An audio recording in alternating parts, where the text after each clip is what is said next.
So I was just introducing the panel, second in the series on the Future of Florence series, looking at ideas for the rebuilding of the Florentine economy following the crisis of COVID. The idea is to bring the international perspective to work with leaders of the city. And tonight we are looking at how to build a stronger knowledge economy in Florence. And I'll introduce the panel now and then hand over to Marco. Marco del Panto from the Comune of Florence, the City Council, who's the Chief Councilman for Higher Education and Innovation. He's our moderator for tonight. And here we have Morgan Fiumi, who is a Florentine American digital entrepreneur. And we have Mario from the Camera di Commercio, who is a board member there. And joining us on the Zoom is Steve Brittan, who's the president of SACI Florence. So over to you, Marco. Thank you. I'm very happy to be here to speak about the knowledge economy, which is an issue very dear to me. We in the municipality of Florence are organizing a big event, I hope, in the Salone dei Cinquecento in Palazzo Vecchio on the 27th of October with the Minister of University and Research of this country. And we are here. This is not a preparatory meeting, but still the issue is the same. What is the knowledge economy? The knowledge economy is an economy based on a well-developed human capital. And how do you achieve a well-developed human capital? By education, university, and research and innovation. So from this point of view, what is the stance of this town, of Florence? This town was in the past and the Renaissance, of which everybody speaks here and also, I mean, abroad. This was a kind of Silicon Valley, or I mean, one of the most innovative town in the world in the 14th and 15th century. But is it still the same? I mean, what does Florence mean in today's world? Is the knowledge economy well developed, and how can we enhance this dimension of this town? We are known around the world for our past, but we would like to be better known also for what we are able to do now and for the present situation. This is quite an international town. We have the highest number of foreign universities in Italy, certainly. But the question is, are they here because of our past? Are they here because they find magnificent villas and palaces which can host their courses? Or are they here because of the academic environment and the excellence of the academic environment? So these are the questions that I would like to, we should, Florentine and non-Florentine, we should ask ourselves, and the ways to strengthen this dimension. Florence, like Italy, is perceived with a lot of stereotypes. I mean, if you ask anybody also in town, what is the bulk of the GDP of the wealth of this town, everybody would say tourism, but it's not. Manufacturing industry accounts for something like 20% of GDP, while tourism is 12%. So it's almost twice as much. So it's not true that this town looks only at its famous and important past, but there's also some important activities that are going on. But still the question, are we able to manage the globalization? Are we able to face the economic challenges of our times? So these are questions. I would like to start with Mario Curia. He's member of the board of the Chamber of Commerce of Florence and also of Promo Firenze, which is a development agency for the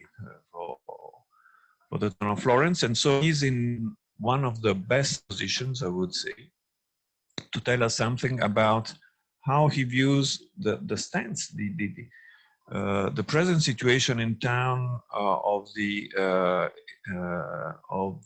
business community, of the economic model that we have now. With this structure of industry, are we able to face the globalization? The economic figures are very positive, I mean, before COVID, of course, but this economic structure, is it able to face the present challenges? I mean, what will remain of the present structure of industry, which is, we have big industry, but also a lot of SMEs, as it's always the case in this country. What will remain in one generation? Mario, it's a difficult question, but maybe you can tell us something from your observatory. It's very hard to give an answer in a few minutes. First of all, I am not only on the board of Chamber of Commerce and Como Firenze, but I am first of all an entrepreneur. So I know very well our district. I give you some number. In the entire Tuscany this year, we lost about 10% of GDP, 18% of investment, and 17% of export. Export represent from 10 years, from 2009, when there was the crisis of Lehman Brothers. Export was helpful for us because our economy depends from 2010 a lot of foreign market. So this is very, very important to remember. We think, like Chamber of Commerce, that we'll receive in our area about 20 billion of support from economic from Europe. So we have to spend this money very, very well. And I think that we are not so prepared to spend this money. Chamber of Commerce think that there are three areas important to follow for come back to a way of growth: infrastructure, education, and green economy. Infrastructure are the most important thing now, because we are 20 years, maybe 30 years that we, the public, for different reasons, doesn't invest in infrastructure, but not only in infrastructure like airport of Florence, first of all,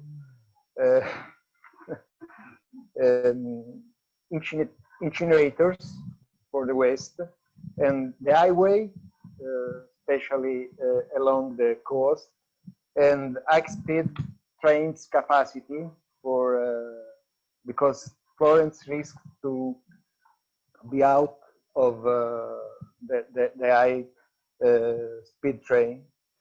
And last but not least, digital infrastructure like 5G, 5G, and because there are a lot of area of our area that are not able to connect on internet with a good connection. The second big area where we have to impact is education. Education is probably one of the key of the success of an economy in the future, because we have a paradox, especially in our area. For example, in the luxury goods, the companies needs about 2,000 of position, and there are not people able to cover this position, because there is a mismatch between the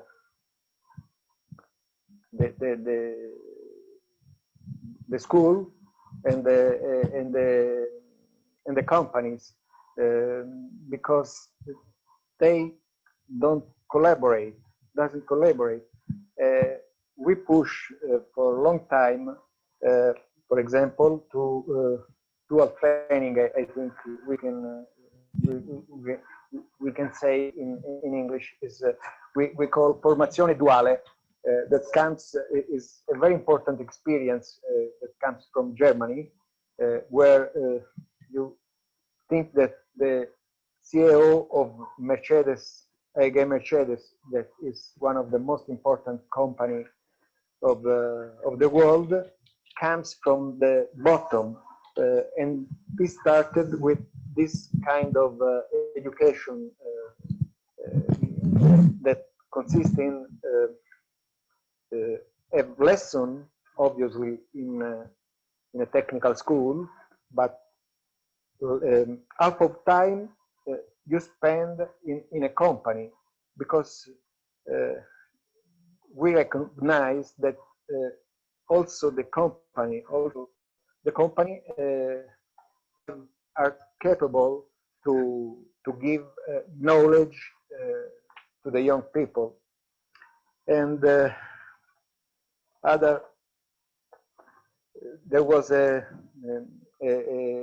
payoff in an affiche of a newspaper, very precise, last week, that for come out of the crisis, more engineers and less waiters. So that means that we have to focus on the high competence. We cannot compete with a low level of knowledge in the future. Other things that I for my job, because I'm a publisher, I think that one driver of the road can be the culture. We always there is a misunderstanding on these words, because when we think to culture, we think sometimes to the heritage. Florence is obvious; it's very famous for its heritage. But in this case, I think we have to come back to the past, but not the Renaissance, like many people say. The past, last century, when in Florence there was a very important university for scientific issues. We have to discover another time that this kind of knowledge that we, I don't know in English, abbiamo snobbato. We ignore it because we are focused on the humanities, culture humanities, but we have discovered mathematics, engineering, biology, also because, for example, in our area, there are a very important district of healthcare. We produce the 90% of insulin the world over. And other things that I want to give you is that I am really, I think we have all the ingredients to make the pizza that is GDP, but we have not together. We have not a system. We have to be more organized and more collaborative between all the institutions, municipality, chamber of commerce, Confindustria, university. We have to work together. This is the only way to go. Thank you, Mario. Now we move to Steve Brittan, who is not here with us, but he's linked, of course. Can you hear me, Steve? Yes. You are the president of an academic institution in town, but you have a tremendous experience in promoting knowledge economy and fostering development in in the US and Canada, if I'm not mistaken. So, I mean, you had an experience in Boston and in Canada, so you know what I mean when I say that one should develop this kind of activities, this kind of industrial structure in town. So you have a view of a foreigner who came here in town. You know what other territories, what other towns do to develop this kind of economy. What do you think of the Florentine situation? What are the strengths and weaknesses? What are the bottlenecks? What can we do to improve the perspective of a highly developed economy in town? Well, what are your views on this?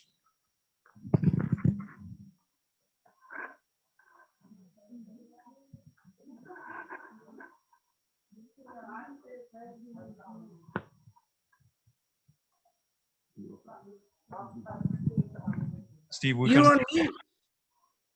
can't hear you. You have to unmute. That would help. Can everyone hear me? Yeah. What I was saying is, first of all, thank you, Marco. Thank you, Simon, for inviting me to this important conversation. So everyone can hear me now clearly? Yes, yes. Yeah. Thank you. Really important question you're asking. And I think just to repeat, you know, should we be aiming at creating a vibrant knowledge economy? A question that was asked earlier. And can Florence do it? And I would say the answer is unequivocal yes. But it isn't easy. And I can explain why in a little bit more detail. But I think that there is this incredible opportunity, and it's very timely for two reasons. One, I think it's obvious that there is this seismic shift of the global pandemic that is offering us an opportunity to rethink and reset and reposition ourselves in Florence. So there's this power to reframe everything. And I think Mario was speaking about that. It is also timely because of this very precious, I think, once in a generation recovery plan from the EU of 200 billion euros, which, if it's managed correctly, can radically change the future of this city. The Minister of the Economy, Roberto Gualtieri, announced that education will be at the center of this recovery fund. Education, culture, research. He added our fundamental missions that we will put at the center of this recovery fund. So the human capital we're talking about and the training will be fundamental here. So while we have in Florence an embarrassment of riches in a sense, with many of the ingredients that are needed to build a knowledge economy, most obviously the Renaissance roots, but most important, there's also looking in the future, this magnificent urban fabric and the ingenuity that is resident here in Florence, which is leading in manufacturing, leading in craftsmanship. There's an excellence in design, in new and innovative products and technologies that are really, I think, the envy of many people in many countries. So there is this opportunity there, but there isn't, as Mario pointed out, any structure, any system, no infrastructure to build yet a viable and sustainable knowledge economy that will foster the innovation. So the question is, what will it take and what is needed to make this, to your question, Marco, of how do we make this successful? And I think that, you know, clearly it will take time. It'll take a lot of skill from major stakeholders in the city. The local government will play a crucial role here. The industry, the private industry, and the academia. And you can almost think of that as a three-legged stool, just to start with. And as Mario was saying, you need to have the cooperation, collaboration between.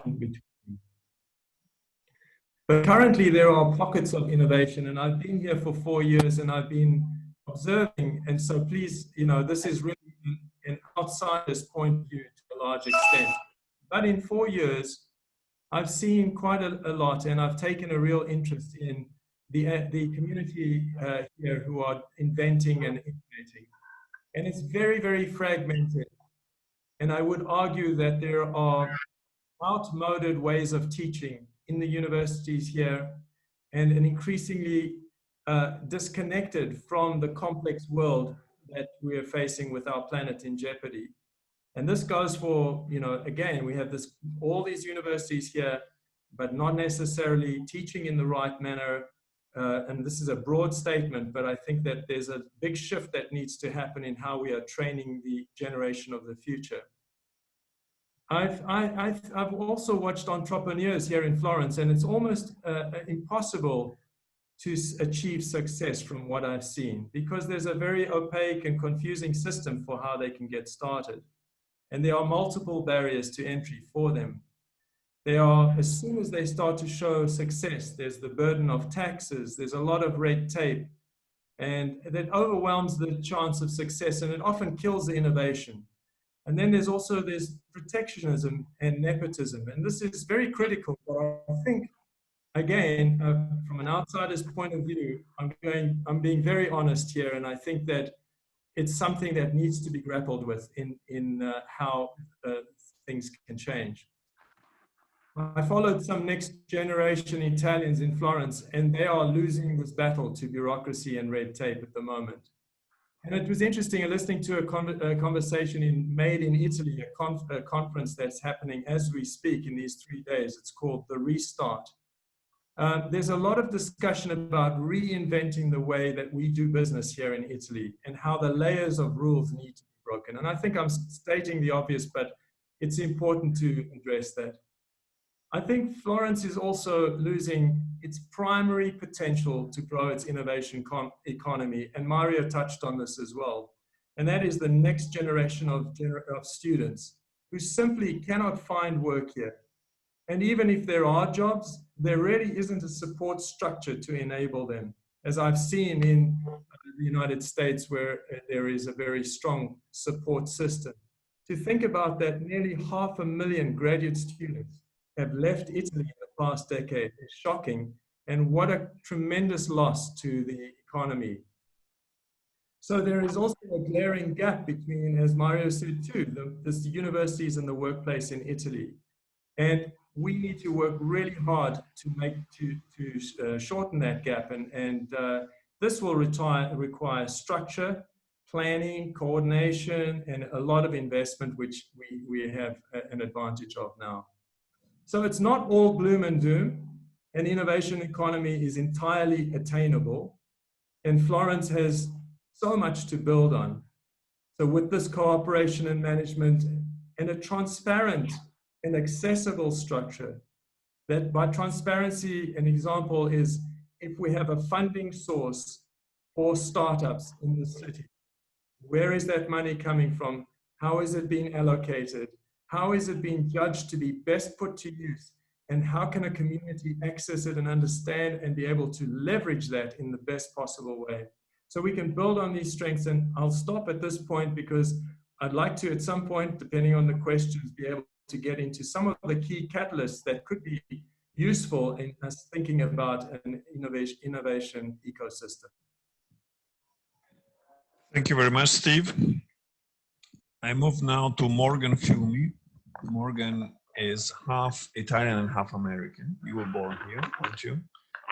You lived and worked in the US. You were a businessman and entrepreneur in the digital sector, and then you decided to come back to Florence. So you also have a good point of view on this town.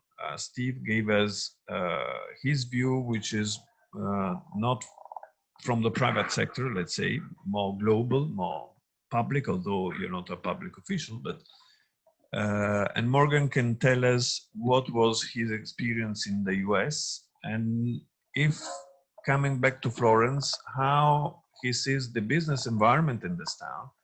And maybe we could ask by a simple question: would you run a startup, Morgan, here in town?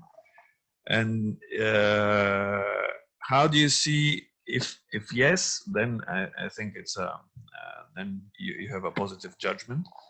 But how do you see the ways that are in place in the let's say metropolitan area to foster and to try to increase the number of startups, to strengthen innovation compared to the US?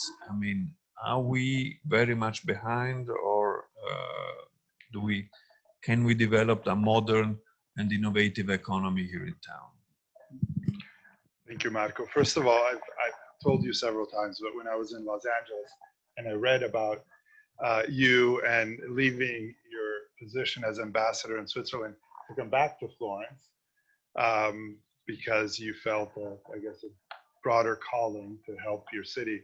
That was a great encouragement, and I was hoping that maybe this was a start of a reverse brain drain, if you will, where throughout my career, almost 30 years living in the United States, I came across numerous of Italians, extremely qualified, that all missed their country and wished to go back, but the opportunity abroad was just too good.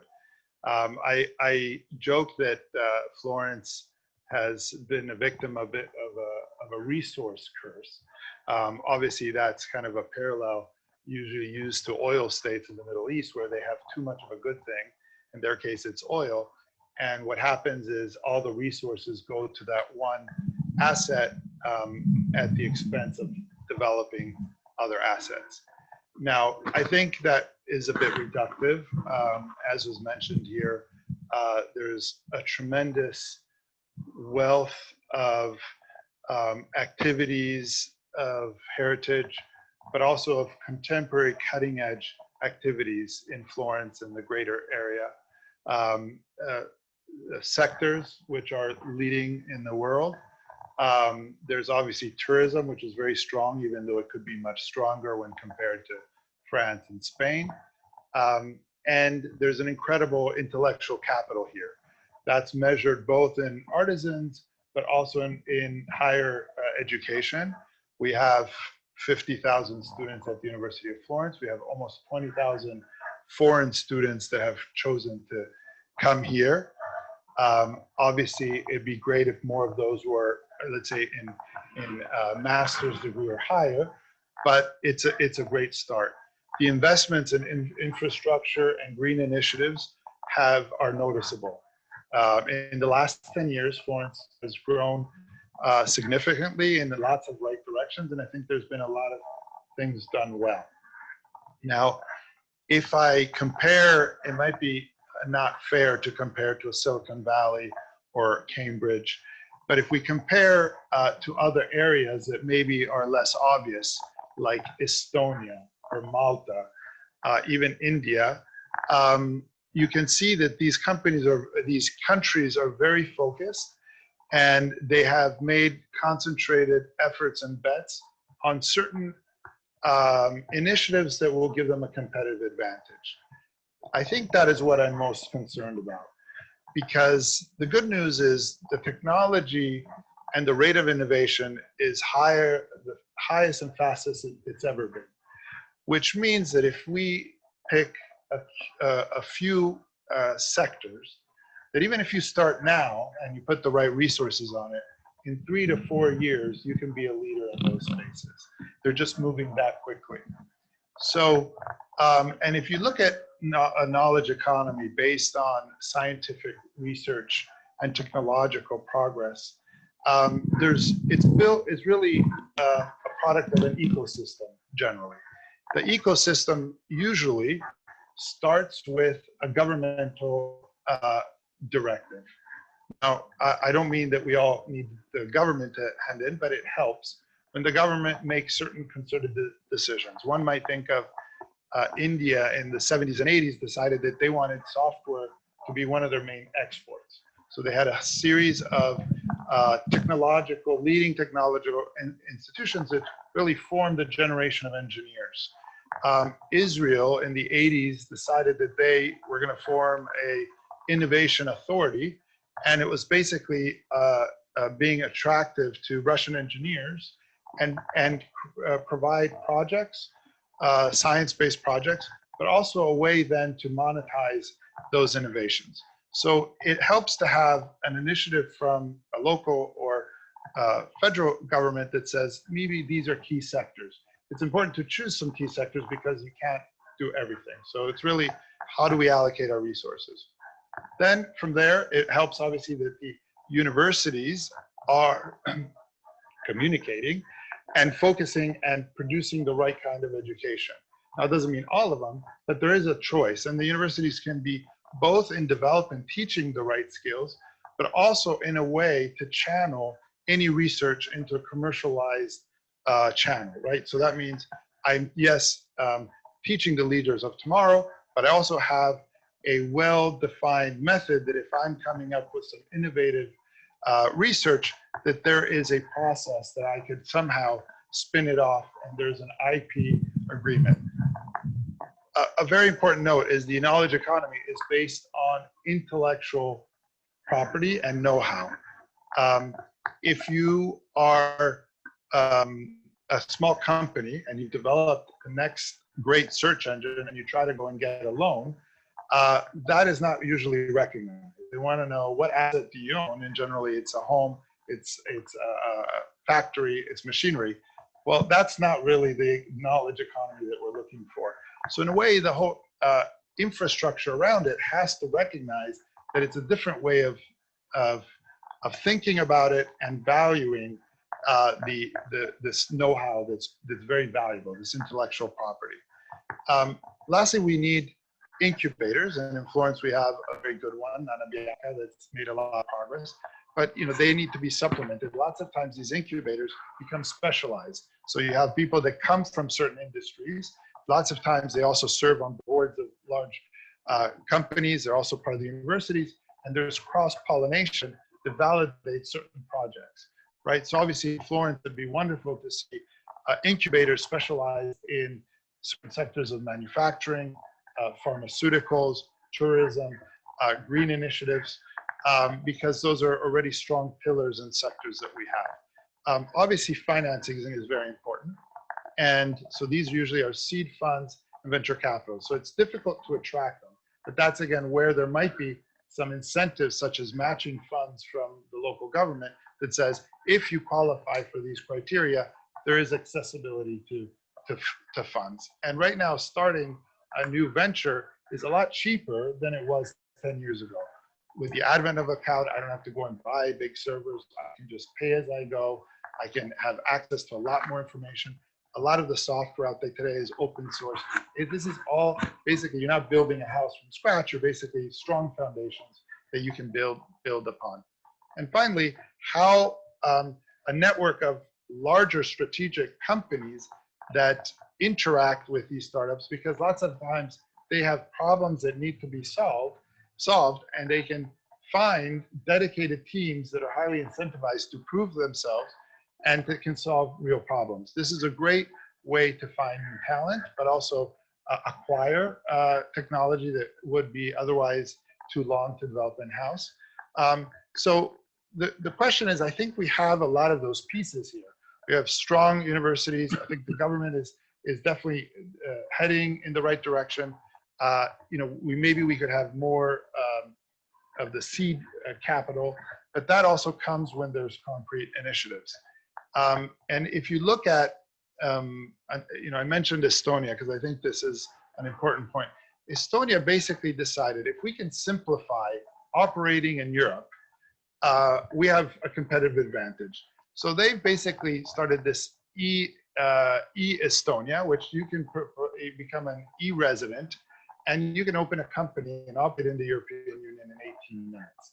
Everything is done with a digital number. You vote, you can open a bank account, you can, and if you think of how many more resources we have, that in itself, the simplification of creating a company and also the solving a company, because lots of times startups don't go as planned, but if you have the flexibility in pivoting and changing and hiring and firing and changing direction more easily, that's a huge competitive advantage.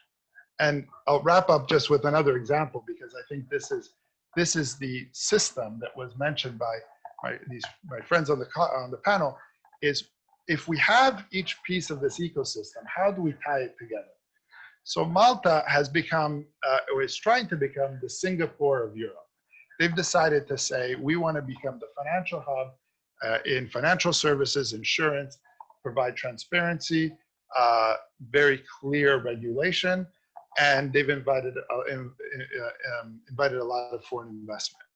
So Florence was based or largely founded on banking. That has funded a lot of the Renaissance, and we enjoy the fruits of that today. And there's tremendous opportunity and transformation in the financial services market today. And one of these is this concept of sort of tokenization. So if you have a big project, like a big infrastructure project in the city, they have a way of saying, we are going to create tokens around this big investment, and anyone can invest in it. It's a type of securitization, just much simpler. But what that does is it makes participation from the local population, local investors, foreign investors, they want to participate in the rebuilding of the city, way that they can invest in denomination, but very liquid and very transparent. And this is an innovative now, and Malta is doing this, but now even Switzerland is doing it to try to make their, let's say, commercial real estate more accessible. So there are things that are happening that I think provide sort of the operating system or the glue of all these pieces of the ecosystem that will really drive this ecosystem together. Thank you, Morgan. Very interesting. All the interventions from our three speakers can give us maybe the possibility of asking questions. I don't know, Simon, if we want to ask the audience. So I think you get a camera on me. I think it's time now to give the audience, both in the room and on the Zoom, the opportunity to ask questions. The protocols are this. If you're in the room, you can come up. I'm going to put the microphone in here, and you can ask a question on the microphone here. If you're on the Zoom, you just unmute yourself and speak up, and we'll hear you. And I'll invite you to do that in a moment. If you're following by Facebook Live, put a question in the comments, and it will be relayed to me, and I'll read it out for you. So, privilege for those who are here in Florence. Do we have any questions or comments from anyone in the room? Any thoughts here? Yeah, please come up to the microphone, please. Yes, Mark. So we can turn it around so we can get it done. Yeah. Hello. Okay. Hi. So thank you, guys. I have to say, I moved here about 1.5 years ago from New York. I've been there for a decade. Today, I just arrived back from a meeting in Switzerland, and it's just inspiring that this is actually taking place. First of all, this discussion. So it shows that people are thinking about it, and that there's educated discourse. So I'm pleased that that's existing. I guess I do have a question generally about the Startup Italia program. I believe that it's something that is an effort of the Ministry of Finance. And if you are familiar with the program, I've reached out on several occasions. It's been fairly responsive. But the last response I did receive is that they're no longer accepting applications. So the framework seemed to make sense. And I guess I would just like to know what your insight is on the Startup Italia program, and also how it may influence Firenze as a local method. Thank you. I don't know if anybody is able to answer the question. Mario, you know anything about that? I can say something on the startup. Unfortunately, our area is 19 position in Italy for startups, and this year was just 73 startups in our area. I think the problem is a cultural problem. I agree what you said before on bureaucracy, on rules, but I think we have another problem now, but not now in this moment for COVID-19. I think, my opinion, Italy, from 10 years, from the beginning of the big crisis, is not confident in ourselves. We have not a political problem, not economic, not political, but anthropological problem. We are living in a period, I think we are not enough energy.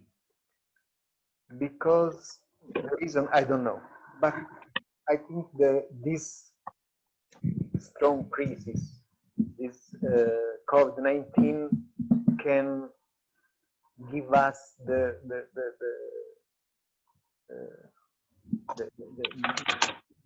reason to wake up, because it's like a long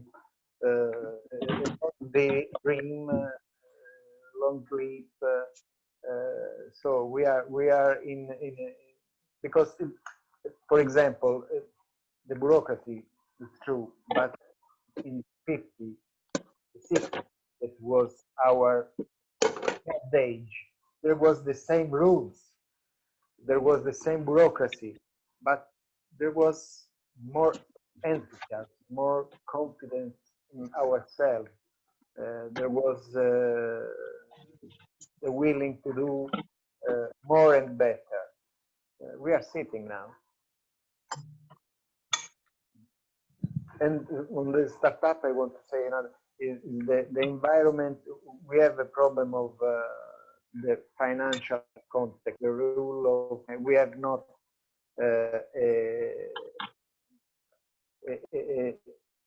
enough financial knowledge at the level of the common people.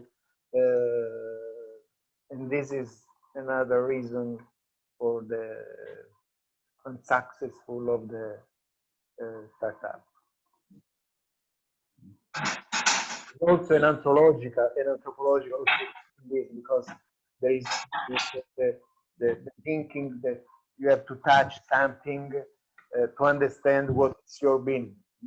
I live in my job because all the people ask me, but you print the book? No, I am a publisher. I do the software before. So I'm going to give the opportunity to people on the Zoom. Is there anyone on the Zoom who would like to make a comment, ask a question? If so, unmute yourself and speak. Nothing coming from that. Anything else in the room? We've got one more in the room. Beatrice, come on up.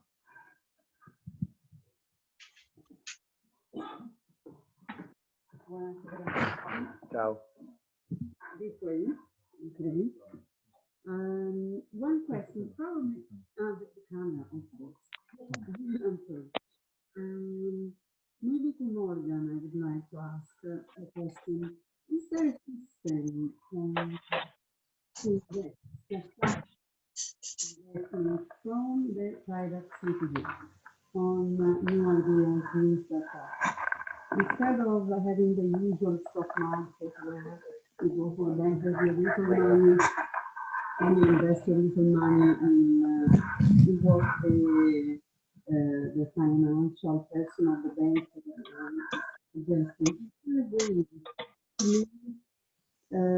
approach the investment from a private person into a good idea. It's a very good question, and to answer it, I think it's important to distinguish between the financial and regulatory framework, which I would say is very tricky, because you can get in a lot of trouble if you do anything that's innovative, even if it's in above board, because this is a sector that is probably one of the most regulated sectors, specifically to protect private individuals. However, having said that, there is this disconnect between we live in a world with 0 to almost negative interest rates. Savers want to, there's sort of asset bubbles everywhere, if you will. Houses are very expensive and everywhere. But one observation also, if you're trying to buy generally a company in the United States, the multiples of value are significantly higher than they are in Europe, and they're higher in, let's say, the UK than they are in Italy. There are lots of reasons for that, but what's been happening. So I can come in when. What's been happening is there's a series of technological innovations that have allowed for the investment in projects. So lots of times I was mentioning the tokenization. So this is a relatively new concept. So a lot of startups will say, I'm going to issue a token. So imagine Facebook says, we're going to launch, and everyone, here is our coin. In fact, Facebook had a project called Libra specifically to launch this. And in order to use our services, you need this coin. So investors that believe that this is going to be a platform that's going to have a lot of traction might want to buy those coins and hold them, coins or tokens. But they can be utility tokens, means you need to buy them to use the resources of it. So what it does is a funding and a virtuous cycle where if the platform is successful and more use it, the whole value of the ecosystem goes up. What's interesting is then you can start paying, or at least incentivizing vendors to do it, consultants. And it's a system that sort of aligns incentives. So one of the things that I would have loved to have seen is the city of Florence has lots of large properties that are for sale, that they're repurposing, right? I think in total, you might know, it's like 800,000 square meters, right? Well, those would be great to have these as innovation hubs, but they require investment to build it. They require companies to come and attract it, but it becomes a hub. Ideally, it would be like a software technology park or something similar, an innovation center. So it has, you move in and you've got internet, you've got services, and you also have a type of facilitator that helps you navigate the bureaucracy. What that means, how do I get set up? How do I get legal advice? How do I get accounting advice and everything? And to fund it, you would issue it. So let's say it's a new Florentine florin. It's an innovation token. So anyone that believes in this and that can participate in the companies that are incubated there could buy into this. Now, these are mechanisms that I'm not making up. Malta, I was mentioning, is way ahead. Even Switzerland, there are companies that are coming up to say, there's a lot of people that would like to invest in Swiss commercial real estate. But how do you do it? I'm not going to fly to Zurich and buy a building. I have no expertise. It's expensive. I don't know what I'm doing. But it's an asset class that I'm attracted to.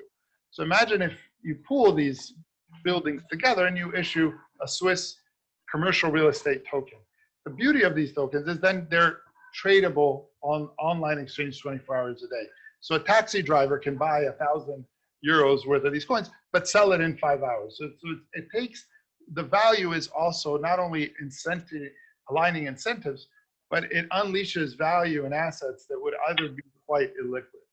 And I think that that's the issue here too, is that there's a lot of value, but how can you sort of unleash it and have everyone participate in it?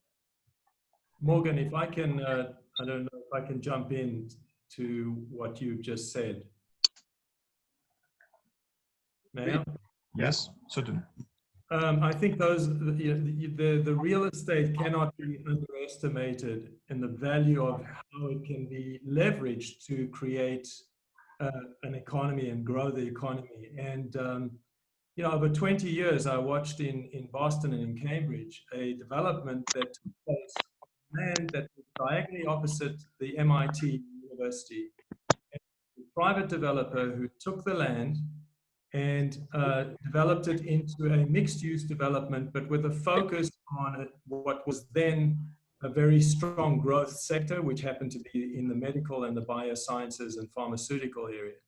And this developer created a number of buildings, of shells that were then filled with different companies. Today, there are 275 biotech companies within about a 2 kilometers radius.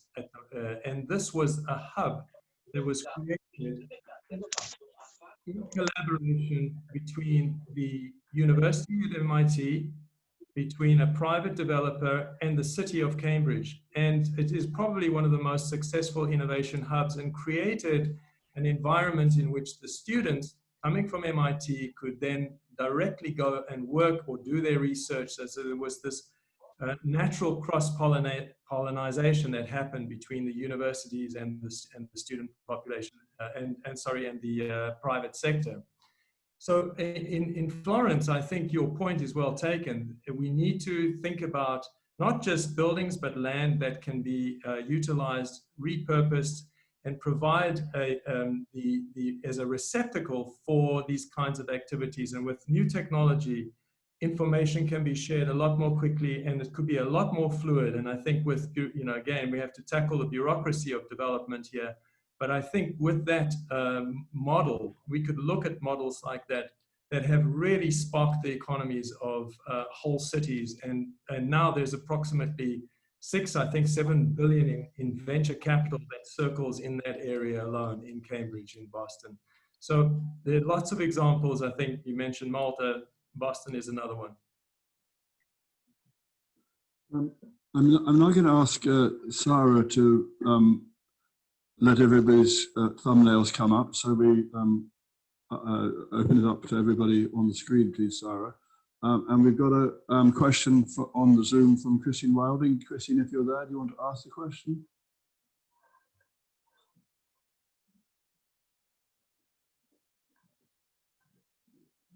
Yeah, I was wondering how you viewed the presence of so many international universities.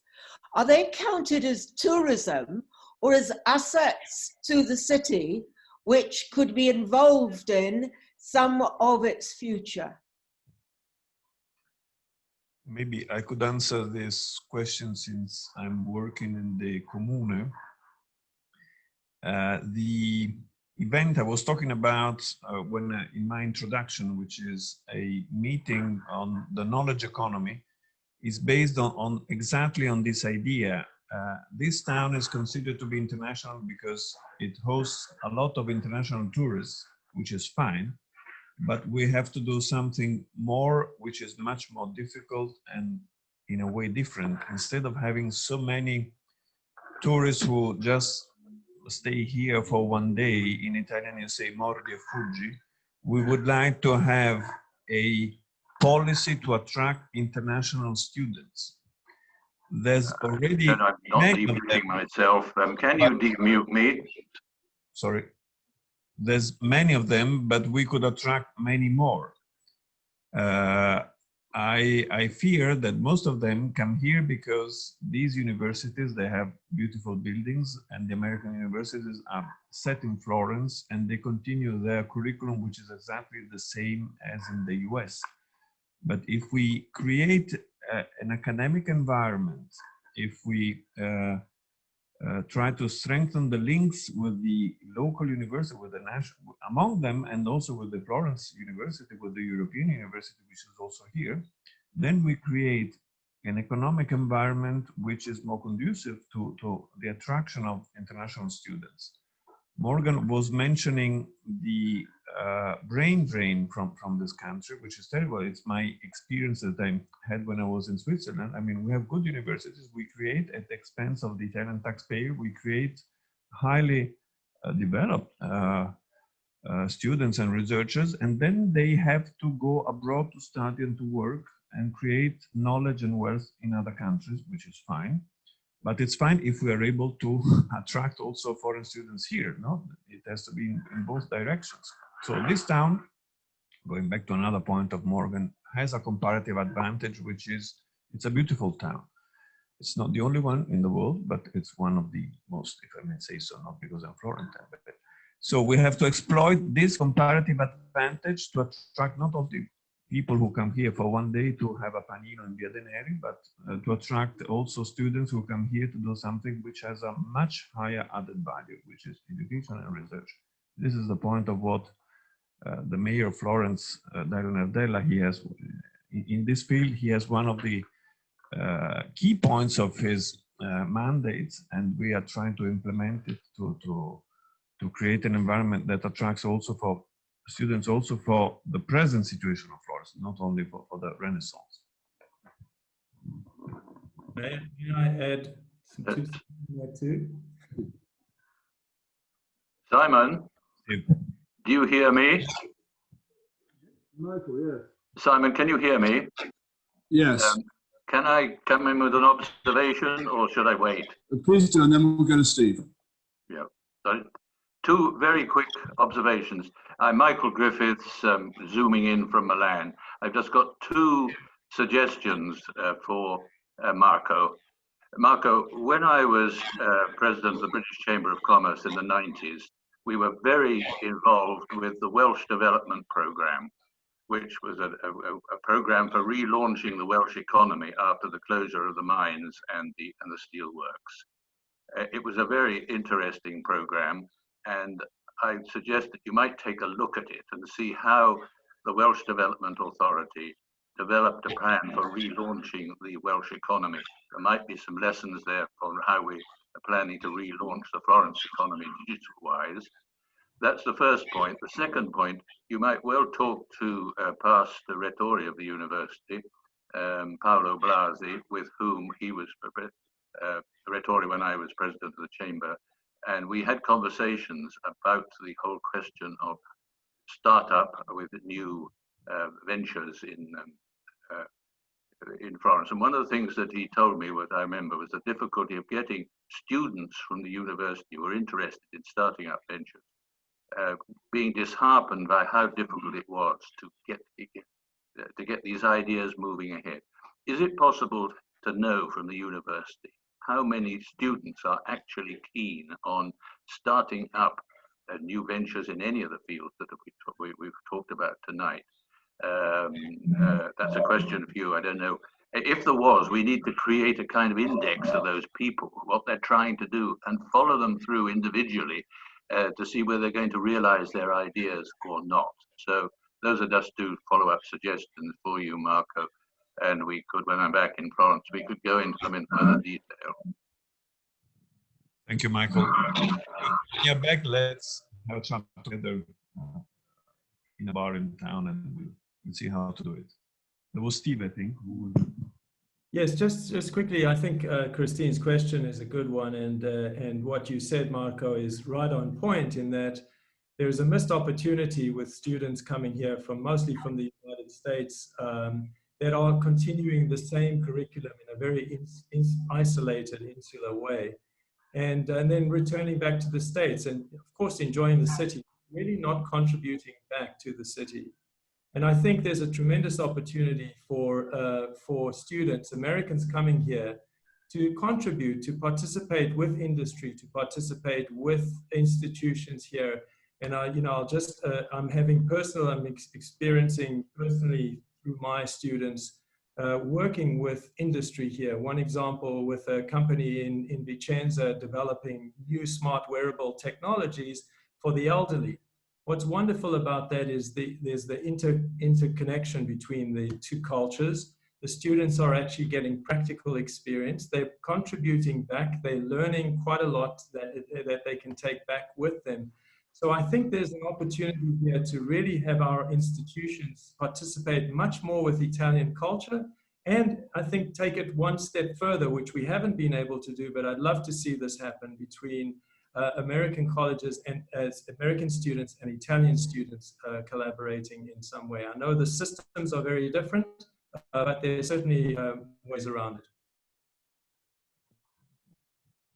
Thank you, Steve. Okay, I think we have another question in the room. At the back first, and then you afterwards. Sarah, come on up and face this way to the camera. Thank you. Hello. So the 200 billion euros, how quickly is that to be put out into the business market? How is it going to be? I mean, I realize this is a huge question, but is there a timeline that it has to be spent by a certain date? Shall I answer as far as I know? Because unfortunately, because it's my passion, I don't follow EU affairs directly. Let's say I read it on the newspapers, but this question allows me to explain something which is very, very important. I mean, the decision was taken at the level of heads of states and government, and that there was a commission proposal. You know how the EU works, no? There's the commission, which is the executive body, and then there's the member states. At the highest level, they decided the principle of how to spend this money, but then this decision has to be agreed upon at lower level, and the budget of the union for next year has to be approved, including the next generation EU funds, among which 208 billion should come to Italy. Well, as it's often the case, the Commission has proposed, the heads and the member states at the highest level, they decided that they agreed with some cuts and differences, but still they agreed, and then it has to be translated into practical measures. Well, at the level of negotiation in the council, which is the member states, it's not the commission, it's not the executive. The member states do not agree on how to spend them. No?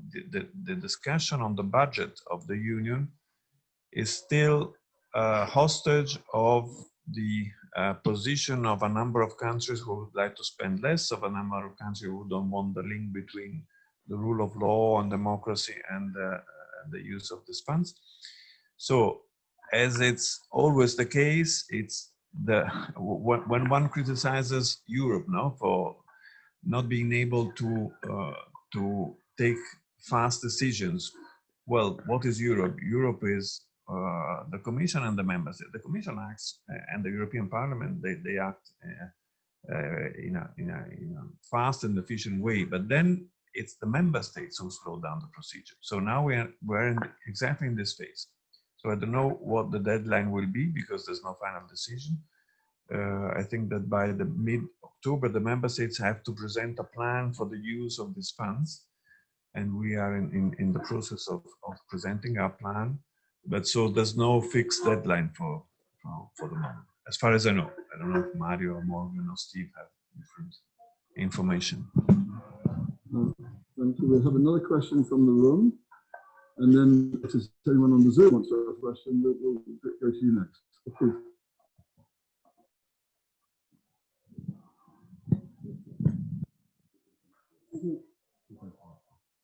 I'm very old, so obviously my ideas are old, as I was born before the Second World War. But I want to say one thing about the cultural influence in universities and both in science and in liberal arts.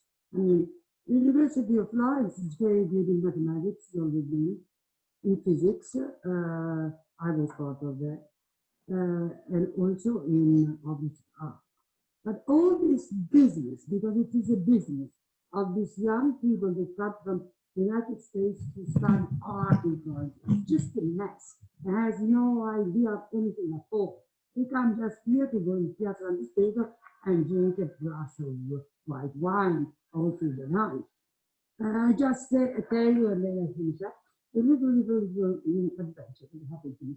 I had a very nice little dog called Giotto, Mark. And when I go along, when I go along, there are all these fathers that just pick him up. May I have a selfie with the dog? I have a selfie with the dog. No, no foreigner. Very few. All the children don't know because they had at the elementary school a box of Pennarelli, which is Giotto. Last Christmas, on Ponte Santa Trinita, it was the beginning of January, I was stopped by a very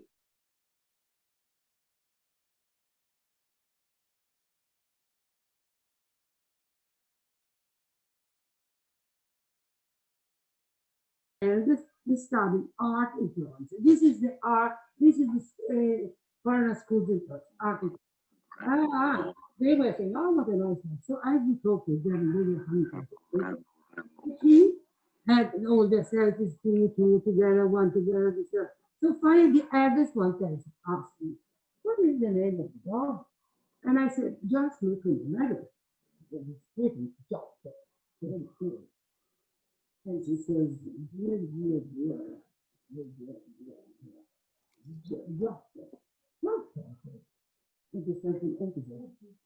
Cut her off.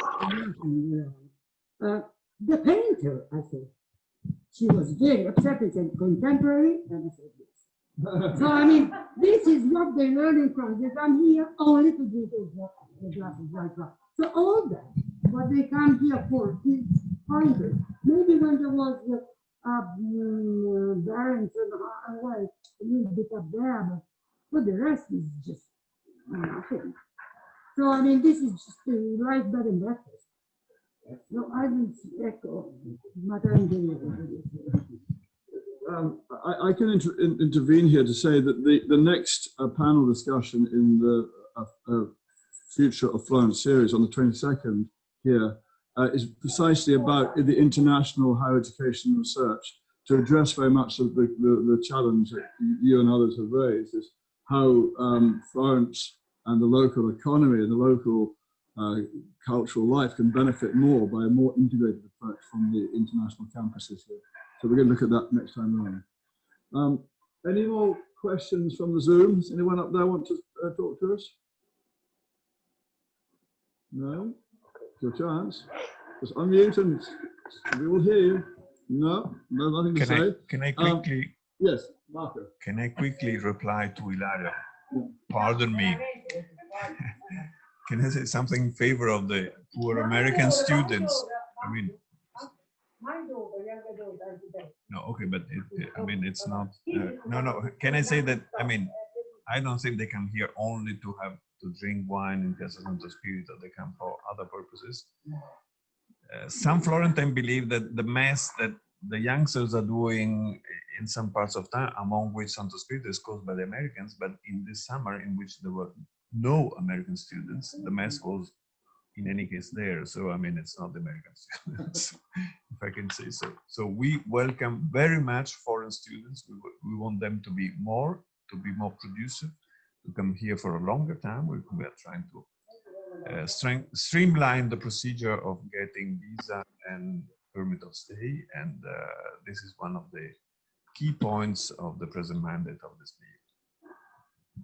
Okay, so we're coming towards an end now, so there's probably time for one more question, either from Zoom or the room. Does anyone have one? If not, I think we will probably bring it to a close. As I said, the next session for the Future of Florence is on the 22nd, Thursday, about higher education and research, international dimensions of that, in this room and on the Zoom. Next Wednesday, on our Wednesday lecture series, we have a lecture on the Epicurean Machiavelli from Lisa, one of our history of art faculty, who gave a wonderful talk about the New Jerusalem in the spring, if you remember. So don't forget to come along to that one. Watch out, all the information what's on every Monday morning. And I will end with my traditional reminder that the Institute has no public funding whatsoever, and we live by our wits, and so we'd be most grateful if those who have participated made a donation of whatever size you wanted, online through Just Giving. If you're in the room and haven't already done so, there's a box on the way out. But thank you very much for coming. Thank you very much to our panel, who've done a magnificent job, and we'll see you all next time. Good night.